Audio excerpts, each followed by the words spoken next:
You have the decapitation of its senior military leadership and the severe divisions amongst its military and civilian intelligence organizations, both of whom started quite violently, pointing the finger at the other one.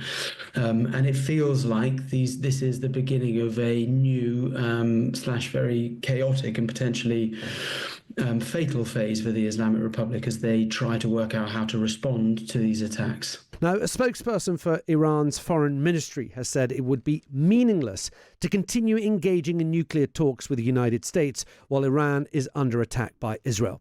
Iran has also warned the US, the UK and France that it will strike ships and military bases if they offer help to Israel to deter attacks from Iran. Well, joining us now with his take is Charlie Gamble, former diplomat on the Iran desk at the Foreign Office. Charlie, welcome to the show.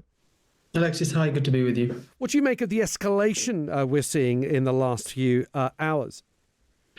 I think what this is showing us is that Iran seems to be running out of conventional deterrent options. Its military, even though they've been able to strike Tel Aviv, it is aware that in a direct head-to-head sort of fist fight with the Israeli military and the American military, it will come off second.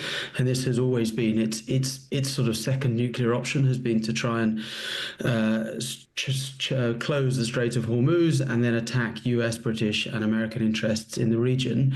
Whether that'll happen or not, closing the Strait of Hormuz would require they would get into a fight with the GCC countries, they would get into a fight with the Omanis, and then to attack British, American and French bases in the region, they'd have to get their proxies to do their bidding for parts of that. And Hezbollah, as we've seen, haven't really stepped up since Israel's attacked, and likewise in Iraq, the Hashd al-Shabi, the Iranian-backed proxies in Iraq, haven't done anything that we would have thought that they would have done. But I think what is important here is that this is evolving into an existential crisis for the Islamic Republic. You have the decapitation of its senior military leadership and the severe divisions amongst its military and civilian intelligence organizations, both of whom started quite violently, pointing the finger at the other one. And it feels like this is the beginning of a new slash very chaotic and potentially fatal phase for the Islamic Republic as they try to work out how to respond to these attacks. We heard from Benjamin Netanyahu in his televised address urging the Iranian people to rise up against their own government. And many people have been saying that is perhaps Israel's endgame, to force regime change in Iran. However, British former ambassador to Iran, Richard Dalton, told Times Radio Breakfast earlier he doesn't think regime change is likely in Iran. What are your thoughts? Well, the name of the operation, Rising Lion or Resurgent Lion, you have to remember that is a direct nod to the Pahlavi flag, which is the Shir Khorshid, which is the lion and the sun. So this was definitely part of Netanyahu's thinking. And he's done this before. He's appealed directly to the Iranian people and said, sort of throw off the yoke of these Islamic sort of leaders and have a nation that is secular and built on values that reflect Iran as a nation and its historical excellence. In terms of regime change, this won't be like the sort of 1953 coup that Iran saw, where Mossadegh was opposed by CIA and MI6. This will be a gradual fracturing of the regime. And I think what they're trying to do is to cause such tension and such splits at the top of the regime that some people start to move, some people start to flee. And you have a situation the like of which we saw in December in Syria. So I've been doing Iran for a long time, but obviously not as long as Ambassador Dalton. But I think this is the first time, from speaking to people inside Iran and outside, that it feels different. The Islamic Republic feels like it can't answer the questions that Israel is asking it. Now, what we've seen so far on the streets, we haven't seen. So Friday prayers were passed off. I mean, absenting the bombs, Friday prayers passed off relatively peacefully. There's been a mixed response from people in Iran. Some people have said, well done, Netanyahu, and please carry on going. And then a lot of people, what it's done is it's united this incredibly strong strain of Persian nationalism, which in some ways is stronger than the hatred that people feel for the regime.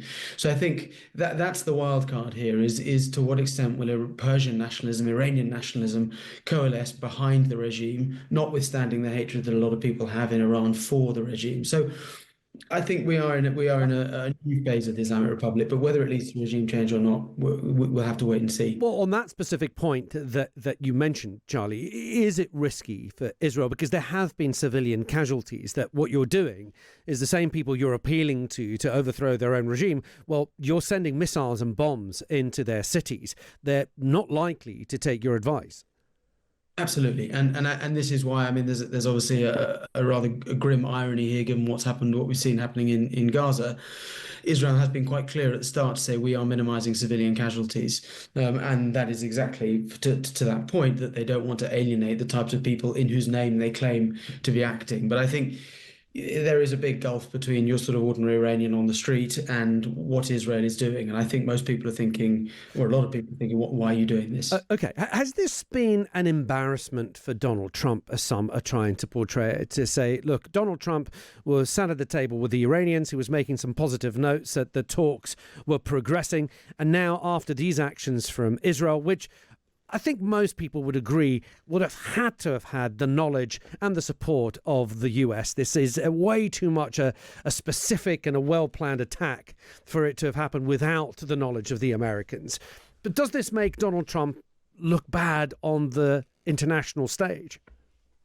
Well, I mean, first of all, I'm not sure Donald Trump does embarrassment, but That's a good point. but I think I would see it differently. I would look at this as there's a choreography here. So it's no coincidence that the strike happened on the 61st day of this timeline that Donald Trump had set out way back when, and it's no coincidence that these strikes happened the day before or 2 days before talks were due to take place in Oman. That gave the Israelis the element of surprise. There's lots of great stuff about leaked apps or leaked data from sort of pizza ordering apps, all that are going to the Pentagon on the nights of the strikes. The American military was aware of this, and whether it was preparing and assisting, that's not clear. But I don't think it makes Trump look bad on the world stage, because he was very clear at the start that we have 60 days to do a deal with the Iranians, and if they don't do it, we will allow Israel to strike. So that's been his position all along. Okay. And Charlie, just very briefly before we run out of time, do you think these talks with Iran are going to continue? Do you think they're going to show up? No, so Iranian sources have confirmed that talks in Oman won't take place. And no one's confirmed what further talks will be. I think it's unlikely. The Islamic Republic was built on resistance to foreign-backed tyranny and oppression, and I think this is the path that they will take now, which is a path of resistance and fighting Israel, because it seems like that's the only option they have left for Khamenei to come to some kind of a compromise with the US and in Israel would be fatal to his. It would undermine everything he stood for over the last 40 years. Charlie, thank you for giving us your time. Charlie Gamble there, former diplomat on the Iran desk at the Foreign Office.